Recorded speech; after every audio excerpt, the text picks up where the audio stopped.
మసీదు ఇప్పుడు కట్టబడి ఉన్నది. అది ఎంతో అలక్సా అనే మసీదు కూడా అక్కడ కట్టబడి ఉన్నది. ఆ మందిరము, ఆ కట్టబడినటువంటి ఆ మసీదు మీరు చూసినట్లయితే యెరూషలేము అనగానే గుర్తొచ్చేది ఏంటంటే బంగారపు పోతతో ఉన్నటువంటి ఒక తాజ్ మహల్ ఆకారంలో ఉన్నటువంటి ఒక రౌండ్ షేప్ అనేది మీకు కనబడుతుంది. ఎప్పుడైనా మీరు చూసినట్లయితే ఆ యొక్క ఫోటో కొట్టినా కానీ ఆ యొక్క చూసినట్లయితే ఆ టెంపుల్ అనేది ఎక్కడ ఉందంటే ఇప్పుడు మనం చూసినట్లయితే the old city of the Jerusalem అనేటువంటి సిటీలో ఉంది. జెరూసలేంలో ఉన్నటువంటి ఓల్డ్ సిటీలో ఈ యొక్క మందిరం అనేది ఏర్పాటు చేయబడింది. కనుక దేవుని పిల్లలారా, ఈ మందిరం ఎప్పుడు పోల్చబడిందంటే యేసు ప్రభు వారు జన్మించిన ఒక సంవత్సరం గడిచిన తర్వాత, యేసు ప్రభు వారి తర్వాత 70వ సంవత్సరాన ఈ మందిరము మనం చూసినట్లయితే దేవుని బిడ్డలారా ఏమై ఉన్నదంటే 70వ సంవత్సరంలో మనం చూసినట్లయితే టైటస్ నేతృత్వంలో ఏమేం చేయబడిందంటే కూర్చివేయబడింది. హల్లెలూయా. ఏం చేయబడింది? టైటస్ నేతృత్వంలో ఈ మందిరం కూడా కూర్చివేయబడింది. తర్వాత ఇప్పుడు ఆ మందిరానికి ప్రణాళిక వేస్తూ ఉన్నారు. ఆ మందిర స్థలంలో దేవుడు మరలా కట్టిస్తే ఏమొచ్చిందని చెప్పిన రాత్రి రెండవ రాకడ వచ్చింది. కనుక దేవుడు ఏదైతే ఆ తెరిచిన ఆ యొక్క 3 దినాల్లో మరలా కట్టిస్తానని మందిరాన్ని ఎప్పుడైతే చెప్పి ఉన్నాడో, తర్వాత దేవుడు తానే మందిరముగా ఏర్పాటు చేయబడినాడు. తర్వాత మరలా జనులందరూ కలిసి ఏకమై పెద్దల యొక్క సమక్షంలో మరలా చర్చనీయాంశాలు జరిగిన తర్వాత ఎక్కడైతే యెరూషలేములో ఆరాధించే స్థలములో ఉన్న మందిరము పోల్చబడిందో మళ్ళా అదే స్థలములో మందిరము కట్టబడుతుంది.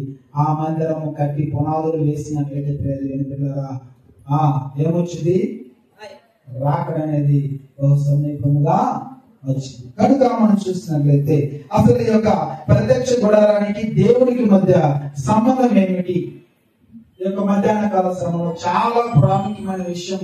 దేవుడు ఏది కూడా ఊరకే పెట్టలా. దేవుడు ఏది కూడా తన చిత్తం లేకుండా ఏది జరిగించలా. దేవుడు ఒక ప్రణాళిక చేస్తున్నాడంటే దాని యొక్క గొప్ప ప్రణాళిక ఉంటుంది దేవుడికి. దేవుడు ఏదో టైం పాస్ కోసం ఏదో ఖాళీగా ఉన్నారని చెప్పేసి ఏది కూడా రాయించబడలా. ఈ పరిశుద్ధ బైబిల్ గ్రంథంలో ప్రతిదీ కూడా రుజువులతో ఆధారములతో దేవుని యొక్క మహా గొప్ప సంకల్పం, ఆ యొక్క సంకల్పం చొప్పున ప్రతిదీ కూడా రాయించబడి ఉన్నది. దేవుని యొక్క ప్రణాళిక చొప్పున కూడా ప్రతిదీ కూడా నెరవేర్చబడుతూ ఉన్నది. ఈ ప్రత్యక్ష గుడారాన్ని చేయించడానికి గల కారణం ఏమిటి? అప్పుడున్న ప్రత్యక్ష గుడారం ఏమిటి? ఇప్పుడు మనం చూస్తున్న ఈ యొక్క మందిరం గురించి మనం లోతైనటువంటి విషయాలు కూడా తెలుసుకున్నట్లయితే వాక్య భాగంలో మనం చూసినట్లయితే అప్పుడు ఉన్న ప్రత్యక్ష గుడారము ఏమని చూస్తుందంటే దేవుని యొక్క ఉనికిని చూపిస్తుంది. దేవుని యొక్క ఉనికి అంటే మీ భాషలో చెప్పాలంటే దేవుని ఉనికి అంటే అప్పుడు దేవుని మాట మాత్రమే ఆ ప్రత్యక్ష గుడారము దర్శనమైంది. హల్లెలూయా. దేవుని యొక్క మహిమ మాత్రమే ఉంటుంది. కానీ ఇప్పుడు ఆ ప్రత్యక్ష గుడారము దేవుని యొక్క వేదికగా మాత్రమే ఉంది. అంటే దేవుడు ఆ సన్నిధిలో ఆ యొక్క ప్రత్యక్ష గుడారంలో ఉన్న మందసములో అతి పరిశుద్ధమైన స్థలంలో దేవుడు వచ్చి మాట్లాడేవాడు.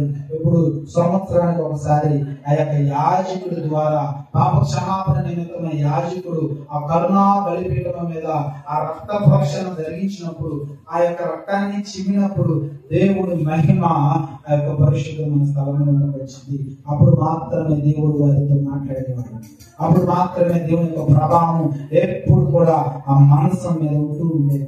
కనుక ఆనాడు చూసినట్లయితే దేవుని యొక్క శబ్దము మాత్రమే అక్కడ ఉన్నది.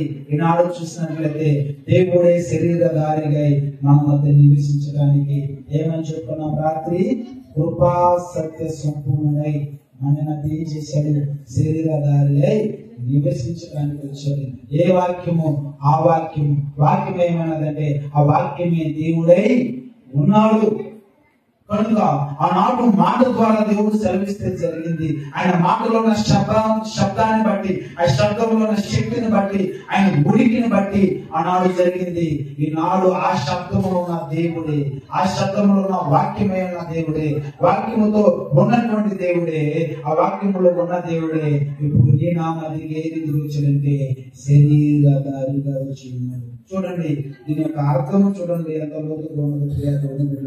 కనుక ఆనాడు గుడారము దేవుడు మాట్లాడడానికి ఉంటే, ఈనాడు క్రీస్తు ప్రభు వారు వచ్చిన తర్వాత ఆయనే శరీరధారిగా మన మధ్య నివాసము చేయడానికి వచ్చినాడు. అయితే మనం చూసినట్లయితే రెండవదిగా నేనేమని చెప్పాను, ఈ యొక్క ప్రత్యక్ష గుడారం బయట ఉంటుంది, బహిరంగ ప్రదేశం అనేది ఉంటుంది. ఆ బహిరంగ ప్రదేశాన్ని మనం లోతుగా వివరించినట్లయితే, ఆ బహిరంగ ప్రదేశం దేనికి సూచనగా ఉంటుందంటే యేసుక్రీస్తు వారి యొక్క మానవ జన్మకు సూచనగా ఉన్నది.